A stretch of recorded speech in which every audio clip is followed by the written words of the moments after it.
सभी को सलाम, नमस्कार, आदाब, सत श्री अकाल, जय हिंद, जय भारत। उम्मीद करते हैं आप सभी ठीक होंगे। उम्मीद पे दुनिया कायम है और उसी उम्मीद पे हम भी आपसे बात कर रहे हैं। कहना यह था कि अभी तक लॉकडाउन जो चलता रहा और लॉकडाउन 4 भी आने वाला है, मिडिल क्लास के पास भी ख़त्म हो चुका है। यानी मिडिल क्लास के पास भी अब कुछ नहीं बचा है किसी को देने के लिए या खाने के लिए। हालांकि कहीं थोड़ी बहुत राहत ज़रूर मिली है लोगों को, ये सच है। ये सच है कि थोड़ी बहुत राहत किसी न किसी को कहीं ना कहीं से मिली है, लेकिन पूर्ण रूप से किसी तरीके की किसी को राहत नहीं मिली है। वालेकुम अस्सलाम भाई। पूर्ण रूप से किसी को राहत नहीं मिली है और बहुत सारे अभी भी ऐसे लोग हैं जिनको कहीं से कोई राहत नहीं मिली है। ये भी सच है, कहीं से कोई राहत नहीं मिल पाई है। वो बहुत बुरे सिचुएशन में है, बहुत बुरे।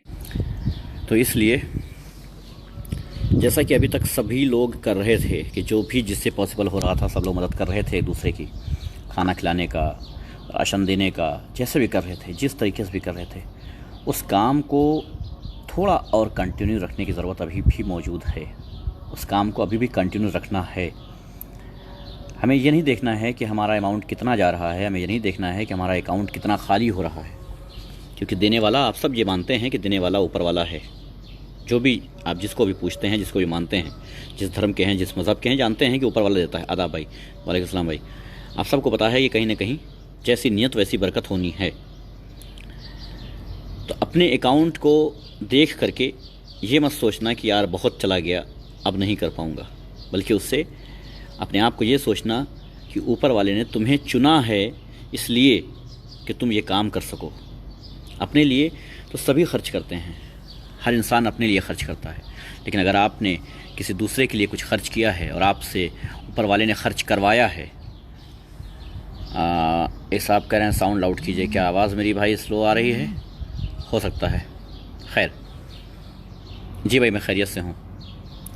तो जितना ऊपर वाले ने आपसे करवाया है, नियत और बढ़ा लीजिए, क्योंकि अभी लॉकडाउन 4 शुरू हो रहा है। हालात वैसे ही बिगड़ते जा रहे हैं, बल्कि बहुत ज़्यादा बुरी सिचुएशन है। बहुत लोगों के पास ख़त्म हो चुका है जो नहीं कर पा रहे हैं।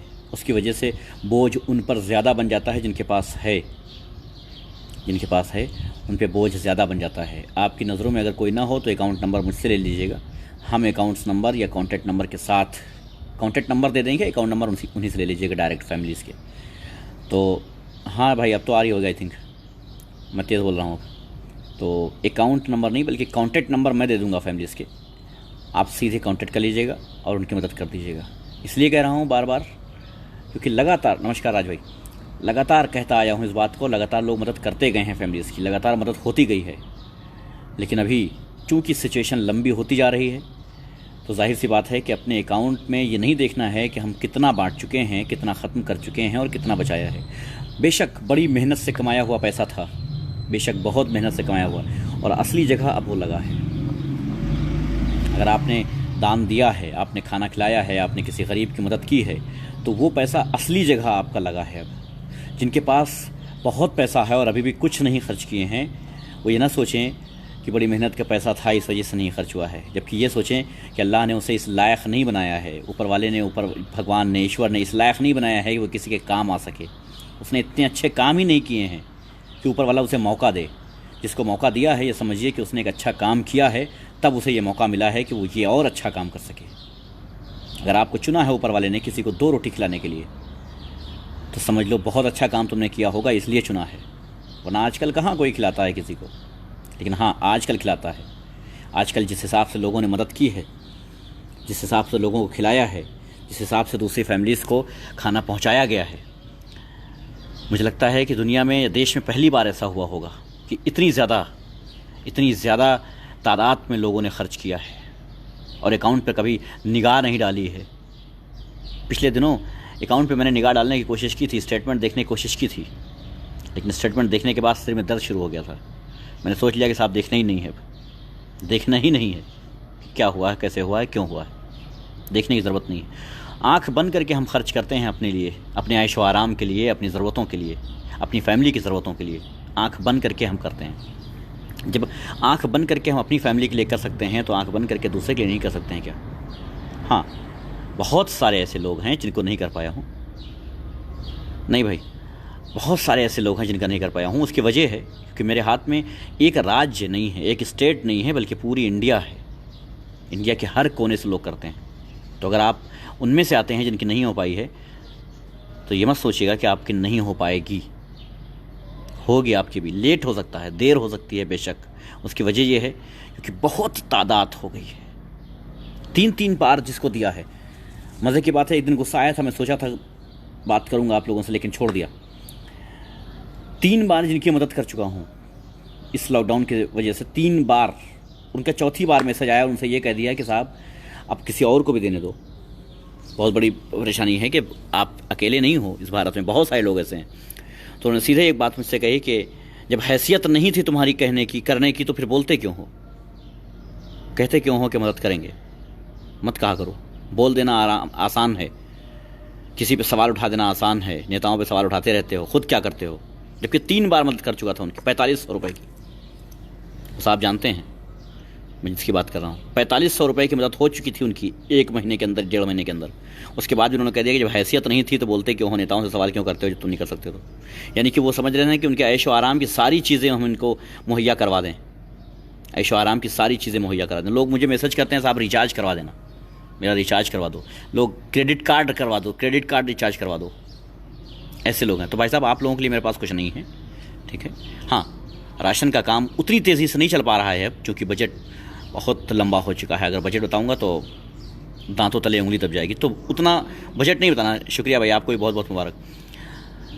बजट नहीं बताना, लेकिन हाँ बजट बहुत लंबा जा चुका है। किसी विधायक को चैलेंज करके ऐसे नहीं बोल रहा हूँ, पूरे स्टेटमेंट के साथ बोल रहा हूँ, किसी विधायक को चैलेंज करके कि है औकात तो आओ, हो जाए दो हाथ। जो हमने किया है वो तुम दे देना, जो तुमने किया है वो हम दे देंगे। आओ, है औकात तो दिखाओ।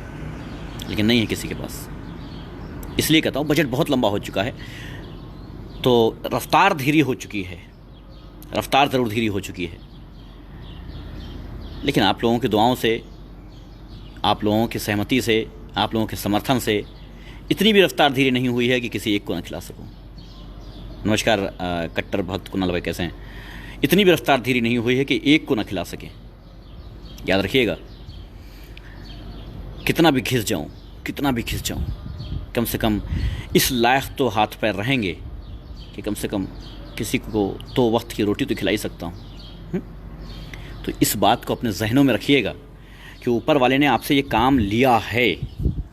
ऊपर वाले ने ये आपसे काम लिया है, या आपको सौभाग्य प्राप्त हुआ है, या अल्लाह ने आपसे एक नेक काम करवाया है, या आपका इम्तिहान लिया है। तो अपने अपने अकाउंट पे निगाह मत डालना है। लोगों की भूख देखना, अपने अकाउंट मत देखना। वालेकुम सलाम भाई, अपने अकाउंट मत देखना। लग्जरी मोटरसाइकिल से चलने वाले, लग्जरी कार से चलने वाले, लग्जरी मोटरसाइकिल इसलिए कह रहा हूँ कि जो शौकियन मोटरसाइकिल लिए जाती हैं वो लग्जरी ही हैं, कि हम ज़रूरत के लिए नहीं, शौकियन लें। शौकियन जो लोग लेते हैं। आसिफ प्रधान कह रहे हैं कि भाई मेरी मदद। भाई आप खुद ही प्रधान हैं, अब क्या करना है? ऐसा ना बोलें भाई। खैर, जो लग्जरी इसलिए कह रहा हूँ कि जो लोग शौकियन मोटरसाइकिल ख़रीदते हैं, कि उनको शौक़ है अच्छी मोटरसाइकिल रखने का। साहब नहीं, हांडा नहीं, HF डिलक्स नहीं चलेगी, सुपर स्प्लेंडर नहीं चलेगी, हीरो की नहीं चलेगी, बढ़िया वाली चाहिए, फैशन वाली, 1 लाख, 1.5 लाख, 2 लाख, 2.5 लाख वाली चाहिए। वो लग्जरी होती है। वो बाइक चलाने वाले लोग 4-5 दिन का, 1 हफ्ते का पेट्रोल ना खर्चा करो। हालांकि खर्चा नहीं हुआ होगा, बच गया होगा। वो पैसा किसी गरीब को दे देना, अनाज लेकर के। अभी पैसा मत देना किसी को, वरना वो शराब पी सकता है। इसलिए अनाज लेके दे देना। थोड़ी सी मेहनत करो, हो सकता है इससे और ज़्यादा लग्जरी चीज़ तुमको मिल जाए। ऊपर वाला खुश हो गया ना, तो बाइक से वो दिन दूर नहीं कि तुमको कार पे बिठा देगा, कार से वो दिन दूर नहीं तुम्हें हेलीकॉप्टर पे बिठा देगा। अगर ऊपर वाला खुश हो गया तो साहब, वालेकुम सलाम इफ़हाम हैदर भाई। तो साहब थोड़ी सी मेहनत और करते रहिए, थोड़ी सी मेहनत और करते रहिए। माना कि अकाउंट्स ढीले हो चुके हैं, हालात ख़राब हो चुके हैं, सेव करने की भी ज़रूरत हो गई है कि अब सेव कर लिया जाए आगे के लिए। लेकिन मैं तो नहीं सोचता हूँ सेव करने के लिए, भले बाद में मांग के खाना पड़े। जब तक है तब तक है, जब नहीं होगा तो ऊपर वाला है। सीधी सी बात। आज हम अगर दूसरों के लिए 10 रुपये भी दे दें, 1 रुपया भी दे दें, तो वो हमारे लिए बहुत बड़ी बात है। 1 रुपया भी दे दें, 2 रुपया भी दे दें, 5 रुपया भी दे दें, 10 रुपया भी दे दें, 100 रुपया भी दे दें, 1000 रुपया भी दे दें, बेवजह बिना किसी फ़ायदे के अगर दूसरे के लिए सोच रहे हैं तो ऊपर वाला भी मेरे लिए सोचेगा, वो इंतज़ाम कर देगा। मुझे कोई वोट नहीं लेना है किसी जनता से, मैं कोई पॉलिटिशियन नहीं हूँ, मेरी कोई राजनीतिक पार्टी नहीं है कि भारत के कोने कोने में मेरी राजनीतिक पार्टी का चुनाव चिन्ह ये है और मैं वोट लूँगा इसलिए बांट रहा हूँ। नहीं साहब, किसी से वोट नहीं लेना है। आज देता हूँ, कल भूल जाता हूँ कौन था, कहाँ था, कैसे था, मुझे नहीं याद है कौन था। अगर व्हाट्सअप पे सबके नोट ना हो, नंबर ना पड़े हों, अगर मैं आज व्हाट्सअप बदलूँ तो कल सब चले जाएंगे। सेफ़ भी नहीं है सबके, नाम भी नहीं सेफ़ है सबके, सब ऐसे ही नंबर से हैं बस। और उनके बाद 100 मैसेज दूसरी चीज़ों के लिंक और न जाने क्या क्या मैसेज आ चुके हैं कि उनको 100 मैसेज जब ऊपर जाओगे तब पता चलेगा कि हाँ इनकी मदद कर चुके हो। जब 100 मैसेज ऊपर जाओगे तब, क्योंकि 100-200 लिंक, 500 लिंक आ चुके होंगे ऐसे लोगों की, ये देखो ये देखो ये देखो करके। तो फिर ये तो होना ही था। फिर भी कोई बात नहीं, ऐसे लोग तो मिलते ही रहेंगे, हमें आगे बढ़ते ही जाना है। बस मैं ऐसी सोच रखने वालों से एक बात कहना चाहता हूँ कि किसी ने यहाँ कर्जा नहीं हाँ बिल्कुल बिल्कुल राज भाई, बेशक सही बात है ये कि ये तो होना ही था और इसके लिए हम तैयार भी थे, इसके लिए सुनने के लिए। नमस्कार भाई, इसके लिए हम तैयार भी थे सुनने के लिए। वालेकुम सलाम भाई, तैयार भी थे इसको सुनने के लिए। मुझे पता था कि ये होगा, जिसकी मदद नहीं हो पाएगी वो 4 गाली दे के जाएगा। लेकिन जब ओखली में सर डाल दिया है तो धमक की कैसी डर, जब ओखली में सर डाल दिया है। अगर हम कोई राज्य एक डिपेंड किया होता कि इस राज्य के लोग अगर भूखे हैं तो मुझे बताएं, तो ये बात ना आती। लेकिन हमारे लिए हमारा राज्य, हमारा परिवार, हमारा घर, हमारा देश, सब कुछ एक ही है। पूरे देश के लोग हमारे परिवार के लोग हैं। तो हमें सोचना नहीं है, हमें बिल्कुल नहीं सोचना है कि ये कहाँ के हैं, उड़ीसा के हैं, कर्नाटक के हैं, हैदराबाद के हैं, यूपी के हैं, बिहार के हैं, झारखंड के हैं। मुझे कोई फ़र्क नहीं पड़ता इससे, कहीं के भी हों, मुझे उनसे कोई फ़ायदा नहीं चाहिए। जितने लोगों ने मुझसे मदद ली उनको पता होगा कि उनको मुझसे मैं किसी तरीके का फ़ायदा नहीं उठाना चाहता हूँ। यानी मैं उनसे ये भी नहीं कहूँगा चुनाव के टाइम कि फला पार्टी को वोट कर देना, मैं किसी पार्टी के समर्थन भी नहीं करूँगा कि इस पार्टी को वोट कर देना, मैं ये भी नहीं कहूँगा उनसे। मुझे कोई फ़र्क नहीं पड़ता। आज व्हाट्सएप पे हैं, कल ख़त्म हो जाएंगे, बात ख़त्म, वो अपने घर, हम अपने घर। लेकिन ज़रूरत ये है, इम्पॉर्टेंट ये है कि उनकी मदद हो जाए, क्योंकि उनका पेट भर जाए। मेन मसला पेट भरने का है। बहुत इंपॉर्टेंट, सबसे इम्पॉर्टेंट जो है वो ये है कि कोई भूखा ना रह जाए। इसलिए हमें नहीं मतलब है आप किस जाति के हैं, किस धर्म के हैं, हमें नहीं मतलब है आप किस गुट के हैं। समाज के लिए बहुत कुछ करना चाहता हूँ। बिल्कुल आसिफ भाई, मुलाकात करेंगे, आपसे बात करेंगे, क्या करना चाहते हैं या कैसे कर सकते हैं, बिल्कुल बात कीजिए। अगर करना चाहते हैं तो बहुत अच्छी बात है। युवा लोग अगर ये चाहते हैं कि वो करना चाहते हैं कुछ समाज के लिए तो बहुत अच्छी बात है। आप सब युवाओं को ही आगे आना चाहिए और सोचना चाहिए इस बात को कि अगर हम राजनीतिक पार्टियों की चमचागिरी छोड़ करके खुद पे डिपेंड हो जाएं, अपने आप से सोच लें, तो सब कुछ बदल सकता है। एक विधायक से सवाल करने के लिए एक आदमी चाहिए, लेकिन 5 लाख वोटर एक विधायक से सवाल नहीं कर पाते हैं। देखिए कमज़ोर कौन है आज, हम 5 लाख लोग कमज़ोर हैं।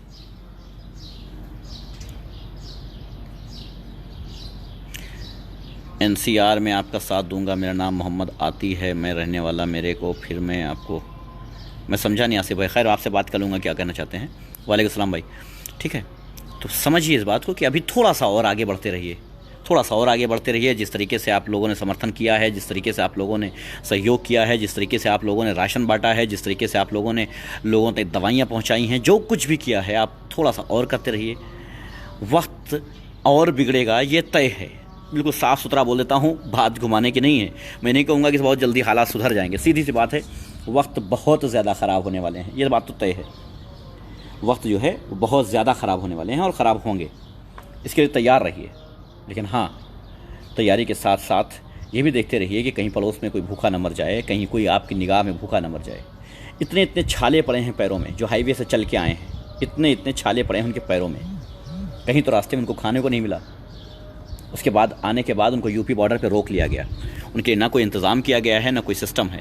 लेकिन अगर बोल दूं तो देशद्रोही हूं, अगर बोल दूं तो सरकार के ख़िलाफ़ हूं, राजद्रोह का मुकदमा लग जाएगा। ये सबसे बड़ी प्रॉब्लम है भारत की कि इतने इतने बड़े छाले पड़ने के बाद। नासिक मुंबई हाईवे पर एक बहन है, एक दिन हमारी बहनों ने हमसे जो है ये राय लिया कि भाई अगर नासिक हाईवे पर कुछ किया जाए तो कैसा रहेगा, क्योंकि वहाँ लोग पैदल आ रहे हैं, भूखे आ रहे हैं, उनके पास कुछ भी नहीं है। परमिशन मांगा डीएम से, डीएम ने मना कर दिया। स्टॉल लगाने के लिए, खाने का स्टॉल कहा तो उन्होंने मना कर दिया कि नहीं साहब भीड़ हो जाएगी। पानी के लिए कहा तो उन्होंने मना कर दिया कि नहीं साहब पानी के टैंकर कहाँ से लाओगे, प्राइवेट टैंकर ला नहीं सकते, सरकारी टैंकर मिलेंगे नहीं क्योंकि परमिशन नहीं है सरकारी टैंकर देने का किसी को इस टाइम, तो पानी नहीं पिला सके। लेकिन हाँ, बिस्किट के पैकेट शुरू किया, बिस्कुट के पैकेट बंटवाया। दिन भर में 2-2 हज़ार पैकेट बंट गए बिस्कुट के, क्योंकि ये नहीं था कि नहीं एक आदमी को एक ही देंगे, 2 दे दें, 3 दे दें। क्यों? क्योंकि आगे आने तक जाने तक न जाने कहाँ तक उसको कुछ ना मिले खाने के लिए। नासिक मुंबई हाईवे पर 2-2 हज़ार पैकेट दिन भर में बांटे गए बिस्कुट। लेकिन कल से वो काम भी बंद कर दिया गया, क्योंकि हर चीज़ की एक सीमा होती है, हर चीज़ की एक हद होती है, एक लिमिट होता है। उस सीमा पर जाके उसे रुकना पड़ता है, उस लिमिट पे उसे जाके रुकना पड़ता है। अपने हाथ से नहीं किया, करवाया, अपने भाइयों से करवाया, अपने लोगों से करवाया, अपने दोस्तों से करवाया। सभी भाई हैं, अपने दोस्तों से करवाया। उन्होंने मदद की, उनका एहसान है मुझ पर कि उन्होंने इस मुसीबत में एक बार कहने पर जो भी कर सकते थे उन्होंने वो किया। सिर्फ अगर वहाँ तक जाके बांट सकते थे उन्होंने काम किया डायरेक्ट। और हद तो ये किया उन्होंने कि कहा भाई पैसा मुझे मत दो, सीधे दुकानदार को दो, ताकि कहीं ऐसा ना हो कि कोई नियत में खोट लगे। इसे सीधे दुकानदार को पेमेंट उन्होंने करवाया, दुकानदार के अकाउंट नंबर पे पेमेंट करवाया, ताकि कहीं ऐसा ना लगे किसी को कि हम खा रहे हैं। ये ईमानदारी उनकी। हालांकि मैं शक नहीं करने वाला था, लेकिन फिर भी उन्होंने किया कि नहीं साहब मुझे पैसा मत दो, सीधे दुकानदार को पैसा दो। दुकानदार को सीधे पेमेंट किया गया, उनसे बिस्कुट पैकेट लिए गए, नमकीन लिया गया उनसे और सीधे बंटवाया गया। 2-2 हज़ार पैकेट पिछले 7 या 8 दिन से लगातार बटे हैं डेली, लेकिन बांटे गए हैं। एक जगह नहीं, 3 जगह बांटे गए। बेचारे एक जगह कार से गए हैं, दूसरी जगह बाइक से गए हैं। 2 लोग बाइक से बोरे पे बिस्कुट रख करके बाइक से गए हैं, 50-50 किलोमीटर आगे जाके खड़े हो गए हैं, वहाँ धूप में जलजलाती धूप में बांट के आए हैं। एक दिन पानी लेके गए थे बोतल पीने के लिए, वहाँ पे ऐसे लोग थे, उन्होंने मांग लिया, उनको दे दिया। अगले दिन से वो सोचे कि 2-4 बोतल ले जाने से कोई फ़ायदा नहीं है, ज़्यादा ले जाएंगे, ज़्यादा ले जाने की कोशिश की। एक दिन ट्रॉली पे किराए पे ले जा करके ये आपके टब, ये जो पीछे डब्बा रखा है देखिए, क्या बोलते हैं आप लोग इसको, टब बोलते हैं हमारे यहाँ तो, खैर जो भी होता है, इसको किराए पे ले जा करके ट्रॉली में रख करके पानी लेके गए। लेकिन चूँकि इनके ढक्कन नहीं होते हैं, जो टेंट में मिलते हैं किराए पे, तो उनके ढक्कन नहीं होते हैं, तो पानी छलक के रास्ते में आधा गिर गया, तो कोई फ़ायदा नहीं हुआ, तो बंद कर दिया। बहुत मेहनत की उन भाइयों ने, बहुत मेहनत की, जो हो सकता था उनसे वो किया। उन्होंने सीधे दुकानदार को पेमेंट किया और उन्होंने वहाँ जा कर के सामान लिया और काम किया। उन्होंने साफ बोल दिया कि भाई मैं हाथ पैर से कर सकता हूँ, मेरे पास इतना बजट नहीं है कि मैं पर डे 2000 पैकेट बांटूँ, लेकिन मैं हाथ पैर से ज़रूर कर सकता हूँ। आप भी कर सकते हैं कुछ, आप भी कुछ कर सकते हैं। हाथ पैर से कर सकते हैं, पैसे से कर सकते हैं, नहीं पैसे से कर सकते हैं, हाथ पैर से कर सकते हैं। बहुत सारी ऐसी जगह होती हैं जहाँ हाथ पैर से करने की ज़रूरत पड़ जाती है। आप भी कर सकते हैं, कोशिश कीजिए। ये इंसानियत के लिए इम्तिहान का वक्त है, इंसानियत के लिए इम्तिहान का वक्त है, याद रखिए। अगर इस दौरान आपके अकाउंट में बैलेंस रहा और आपकी नॉलेज में, आपकी निगाह में कोई भूखा रह गया और आपके अकाउंट में पैसा भरा रहा, तो कोई फ़ायदा नहीं उस पैसे का। हाँ, आप फ़ायदा उठा सकते हैं, ऐशो आराम की ज़िंदगी जी सकते हैं, लेकिन ऊपर वाले के यहाँ जाके इसका भी जवाब देना होगा। तुमने कितनी भी मेहनत से कमाया हो, कितनी भी मेहनत से कमाया हो, लेकिन जवाब तुम्हें भी देना पड़ेगा कि जब तुम्हारे अकाउंट में पैसा भरा हुआ था और तुम्हारे सामने कोई भूखा बैठा था, तो तुमने क्या किया था उसके लिए। इसलिए थोड़ा सा ख्याल रखो। लेडीज़ के प्लीज़ ध्यान दीजिए। किस मामले में भाई? ठीक है, तो प्लीज़ समझिए इस बात को। और आगे लॉकडाउन 4 हो 5 हो, हम जितनी हो सकेगी, ये नहीं कह रहे हैं कि जैसे 1 2 3 में रहे हैं वैसे ही 4 5 में रहेंगे, लेकिन हाँ रहेंगे तैनात। इस सिचुएशन में भागेंगे नहीं पीछे। कुछ भी हो जाए, कुछ भी हो जाए, हाल कुछ भी हो जाए, फ़कीरी कहीं तक पहुंच जाए, फ़र्क नहीं पड़ता। कर्ज़ में कहीं तक पहुंच जाऊं, कोई फ़र्क नहीं पड़ता। लेकिन हाँ, फर्स्ट, सेकेंड और थर्ड लॉकडाउन में जितनी स्पीड से काम हुआ है, उससे स्पीड तो स्लो हो सकती है, लेकिन काम होगा, इसका मैं पूरा वादा करता हूँ आपसे। क्योंकि हमें किसी राजनीतिक पार्टी में नहीं आना है कि आए वाहवाही लिया और चले गए। हमें कोई राजनीतिक पार्टी बना करके आपसे वोट नहीं लेना है। हमारा मकसद ये है कि आप भूखे ना रहें। हमारा मकसद ये है कि हम भूखों तक खाना पहुंचा सकें। और ये लॉकडाउन ही नहीं कर रहा हूँ, सिर्फ लॉकडाउन की बात नहीं कर रहा हूँ। लॉकडाउन ख़त्म हो जाएगा, उसके बाद भी जैसा कि मैंने पहले जो कुछ भी कहा है, एक एक शब्द मेरा, एक एक शब्द नोट करके रखिएगा। एक एक शब्द इंशाल्लाह 1 साल से पहले वो सारे वादे करके दिखाऊंगा आपको। चाहे वो ट्यूशन सेंटर रहे हों, चाहे वो सिलाई सेंटर रहा हो, शुरू उसी दिन से हो जाएगा। लेकिन जो टारगेट बनाया है, उस टारगेट को 1 साल में चेस करना है। वालेकुम सलाम भाई। शुरुआत उसी दिन से हो जाएगी जिस दिन लॉकडाउन ख़त्म होगा, लेकिन उसका टारगेट जो है वो 1 साल में वो टारगेट पूरा करना है। चाहे वो सिलाई सेंटर का टारगेट हो, चाहे वो पढ़ाई का हो, चाहे दूसरी चीज़ों का हो जैसे एम्बुलेंस वगैरह हैं, इनका हो। वो एक एक बात नोट रखी है, एक एक बात को शुरू करना है, एक एक काम को शुरू करना है। हमें कोई फ़र्क नहीं पड़ता आप मुझे गालियाँ देते हैं। हाँ, गुस्सा आता है तो चिल्ला देता हूँ, गुस्सा आता है तो गालियाँ दे देता हूँ, कुत्ता कमीना बना देता हूँ, और भी 2-4 शायद इससे ज़्यादा ख़तरनाक बोल देता हूँगा, हो सकता है, लेकिन मुझे कोई फ़र्क नहीं पड़ता यार। आप मुझे पता है आप सब किसी न किसी राजनीतिक पार्टी से जुड़े हुए हो, आप सब किसी न किसी राजनीतिक पार्टी से जुड़े हुए हो। मुझे पता है कि आज आप कितनी भी मदद हमसे ले लें, कल आपको वोट करना है किसी राजनीतिक पार्टी को और उनकी चमचागिरी करना है। मुझे पता है सर, मुझे पता है कि आप कल अगर हम आपसे कहें कि साहब ये कैंडिडेट अच्छा नहीं है इस पार्टी का, और इस पार्टी का कैंडिडेट ये अच्छा है आपके यहाँ, तो इसको वोट कर दो, तो आप फ़ौरन गालियाँ दे दोगे। मुझे पता है आप कुछ नहीं करोगे, मुझे पता है मेरे कहने से आप वोट नहीं दोगे, और मैं कहूँगा भी नहीं, ये वादा करता हूँ आपसे, कहूँगा भी नहीं कि किसे वोट करो, मुझे कोई फ़र्क नहीं पड़ता, आप किसे भी वोट करो, क्योंकि हमें पता है कि आप अपने हिसाब से वोट करोगे और उसे ही वोट करोगे जो आपको बेहतर लगेगा, और आपको बेहतर लगने का पैमाना जो है वो बहुत घटिया है। साफ बात है भाई, वो बहुत घटिया है पैमाना। वो पैमाना ये है कि आप दबंग देखते हो, आप पार्टी देखते हो, आप धर्म देखते हो, आप मज़हब देखते हो, तो घटिया है पैमाना। आपको पैमाना ऐसा बनाना चाहिए था जो आपके बच्चों की सलामती के लिए बन सके, आपको पैमाना ऐसा बनाना चाहिए था जो आपके बच्चों की पढ़ाई के लिए हो सके, लेकिन आपने पैमाना ये बनाया है कि हमारे धर्म का होना चाहिए, हमारे मज़हब का होना चाहिए। ये सब चीज़ें नहीं, इन चीज़ों को अगर भूल जाएंगे तो बेहतर होगा, अगर भूल जाएंगे तो बेहतर होगा। वैसे हम तो तैयार हैं, अपनी ज़िंदगी भर हम आप सबके साथ हैं, आप सबकी सेवा में हैं। शाम है मेरे भाई, शाम है, 5-6 बज रहा होगा, हाँ 6 बजा है, ठीक है। अपनी ज़िंदगी भर कम से कम ये वादा है, अपनी ज़िंदगी भर कभी साथ नहीं छोड़ूंगा, कभी साथ नहीं छोड़ूंगा। जिस तरह के ये काम चल रहा है इसमें कमी नहीं आने दूंगा, कोशिश करता रहूँगा। थोड़ा उतार चढ़ाव लगा रहता है, उसी स्पीड से काम नहीं चल सकता है, लेकिन कोशिश करता रहूँगा कि चलता रहे। नहीं भाई, टिकट तो अभी नहीं होता है, घर जाना है मुझे भी, मैं भी सोच रहा हूँ कि घर जाऊँ, लेकिन अभी टिकट नहीं हो रहा है, ठीक है। तो जो भी है, और जिस दिन घर आ जाऊँगा, अच्छा जो लोग ये सोचते होंगे, मुझे कुछ भाई जो विद्रोही होंगे, जो विरोधी होंगे हमारे, या जो भी गालियाँ देते होंगे, वो सब लोग ये सोचते होंगे कि ज़मीनी हकीकत, यानी कि वो कहते हैं ना कि ज़मीन पे कुछ करके दिखाओ, कुछ फ़ोटो दिखाओ, कुछ वीडियो दिखाओ।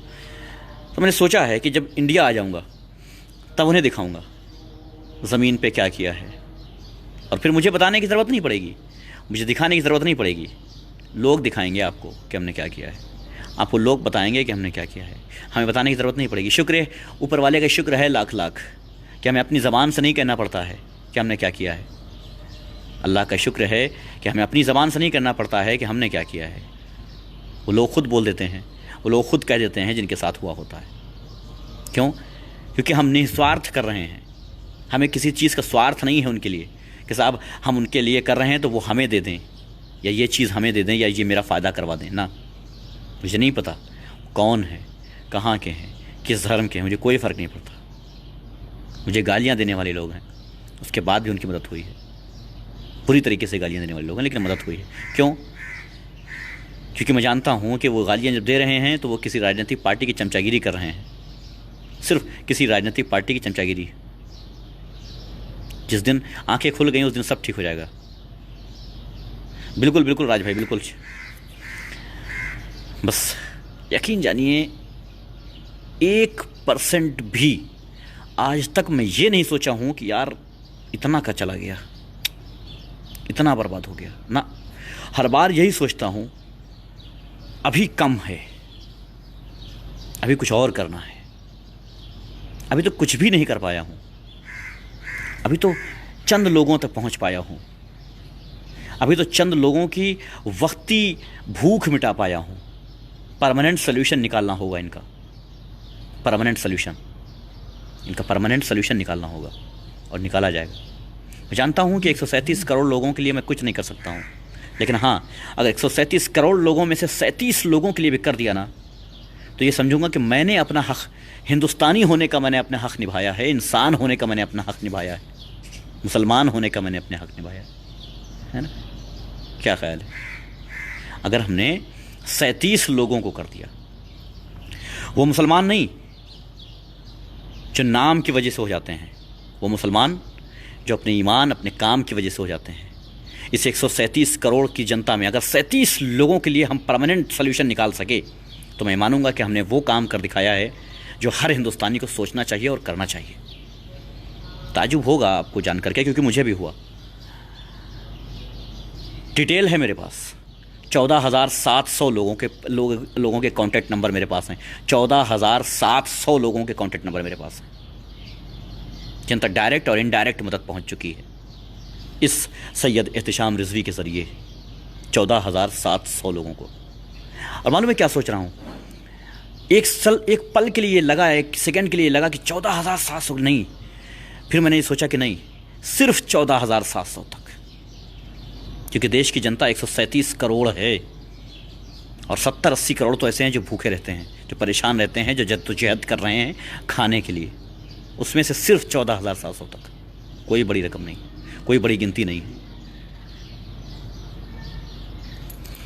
भाई। बहुत सारे भाई आपका नंबर मांग रहे हैं, नंबर पिन करें। जी भाई मैं करता हूँ राज भाई, शुक्रिया।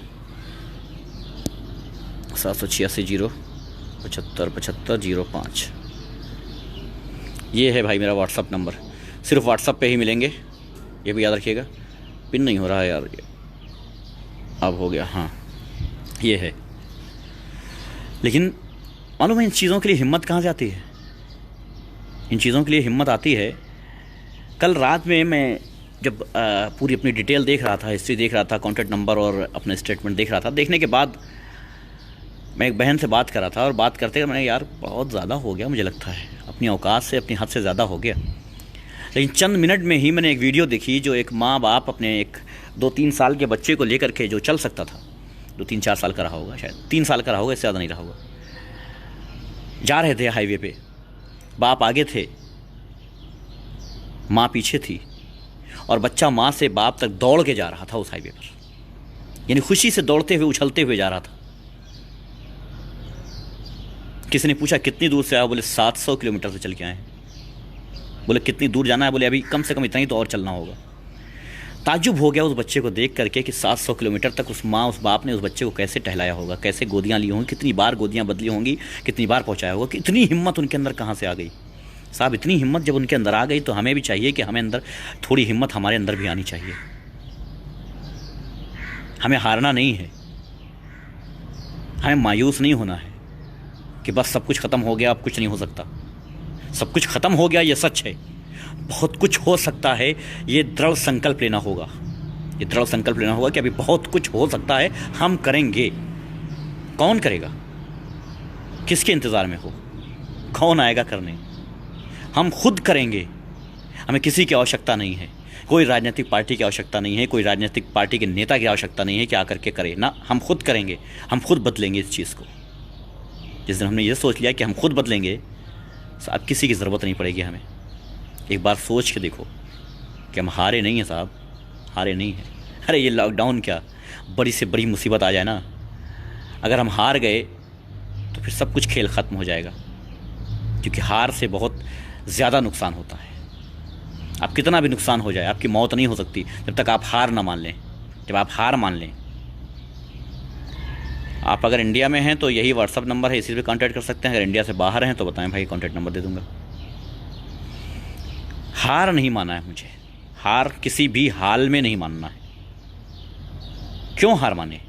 ऊपर वाले ने संपूर्ण बनाया है हमें, दिमाग दिया है हमें, आँख दी है, कान दिए हैं, हाथ पैर दिए हैं, मेहनत करने के लिए दिया है, बेहतरीन शरीर दिया है। अब हमें दिक्कत किस चीज़ की है?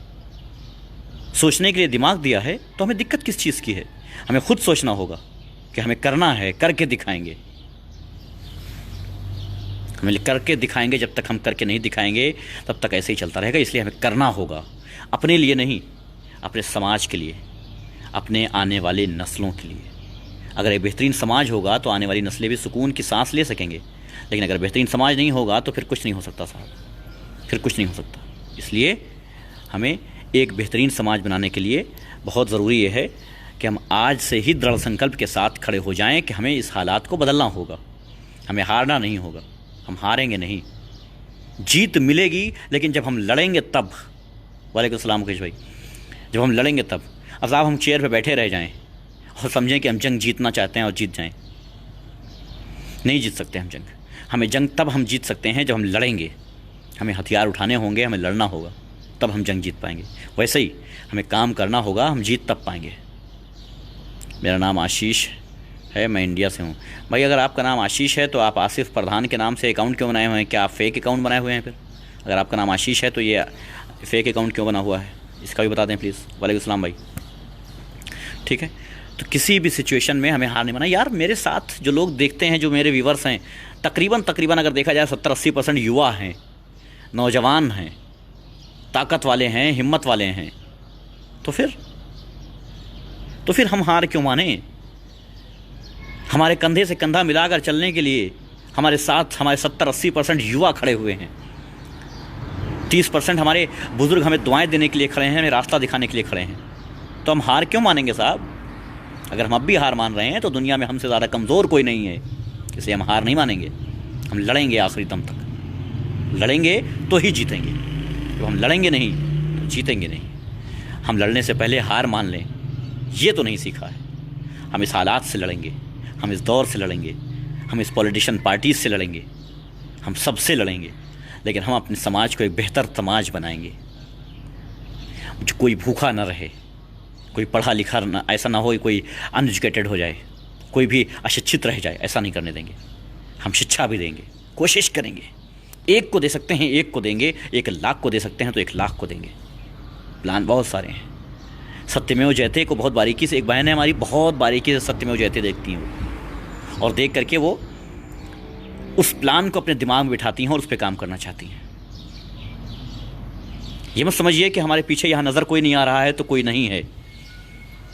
हमारे पीछे कई ऐसे दिमाग हैं जो अपने आप को पूर्ण रूप से समाज के लिए ही दान कर चुके हैं। पूर्ण रूप से अपने आप को समाज के लिए दान कर चुके हैं। उनको सिर्फ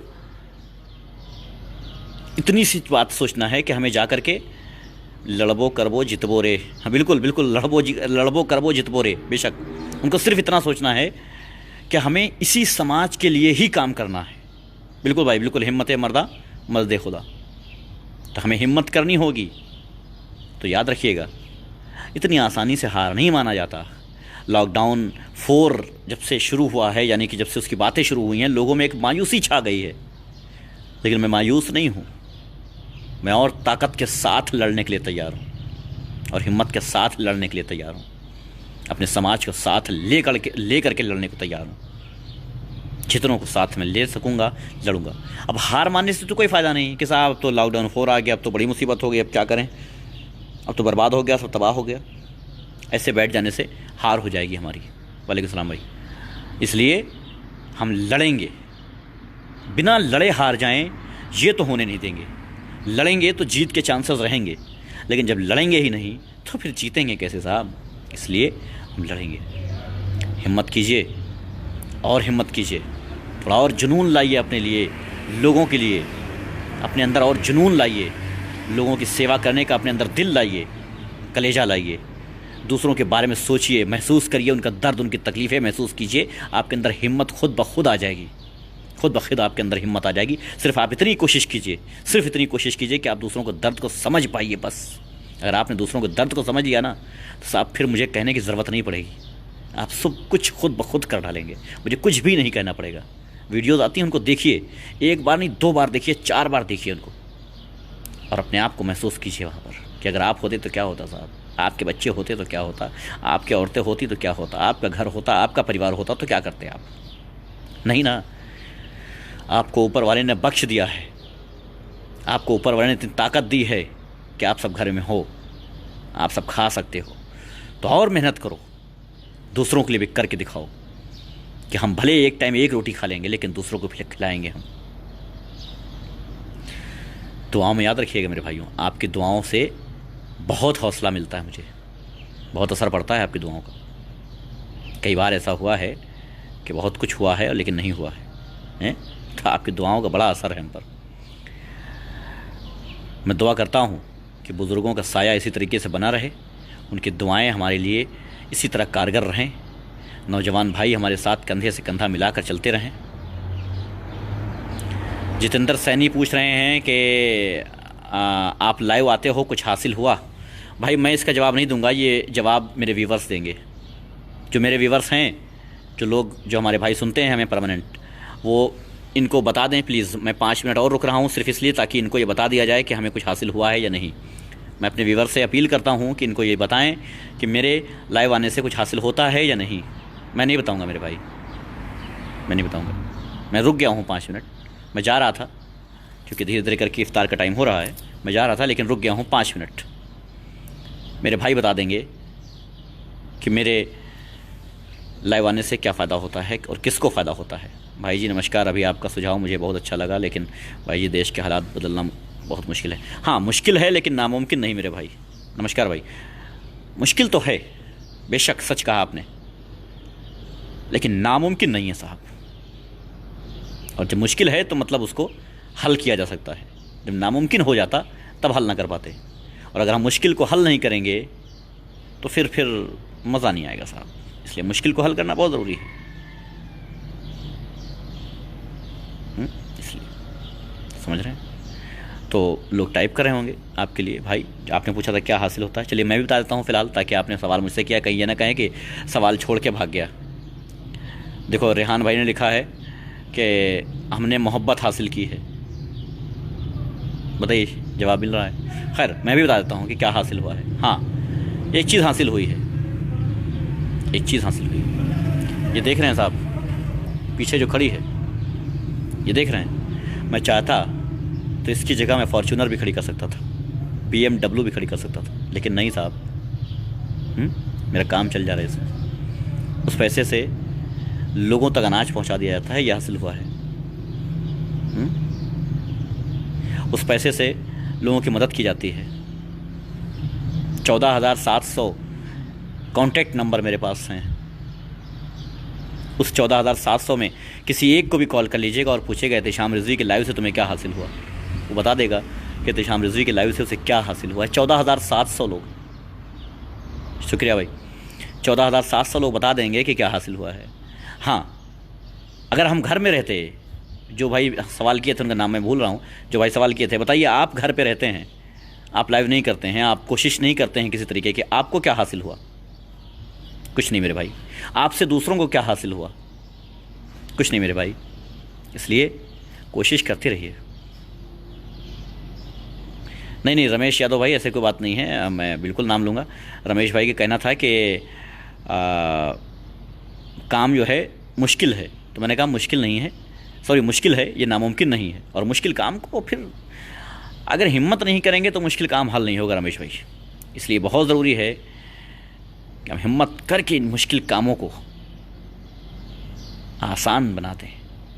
देखिए भाई बहुत लोगों ने कमेंट्स का जवाब दे दिया है आपके कि क्या हासिल हुआ है। और 14,700 नंबर मुझसे ले लीजिएगा, उन्हें भी कॉल कीजिएगा और बोलिएगा एहतेशाम रिजवी के लाइव से तुम्हें क्या हासिल हुआ है। हाँ मुझे एक चीज़ हासिल ज़रूर हुई है, एक चीज़ हासिल हुई है मुझे, दिल का सुकून, वो हासिल हुआ है मुझे, तसल्ली। अपने आप में मुझे ये हासिल हुआ है कि मैं मानता हूँ कि ऊपर वाले ने मुझे इस लायक बनाया है कि मैं किसी के काम आ सकता हूँ। मुझे ये सुकून हासिल हुआ है, मुझे ये हासिल हुआ है कि मेरे माँ बाप मुझ पर प्राउड करेंगे, मेरा नाम लेते हुए शर्माएंगे नहीं। मुझे ये हासिल हुआ है। राज भाई कह रहे हैं हम लोग हासिल करने के लिए कुछ नहीं करते। हाँ ये सुकून हासिल होता है, कुछ लोगों के चेहरे पर खुशी दिखाई देती है और वो हमें दुआ में याद रखने लगे हैं। वाह बहुत अच्छे राज भाई, बहुत शानदार। चलिए अज़ान भी शुरू हो गई है, तो अल्लाह हाफिज़, मिलते हैं, अपना ख्याल रखें।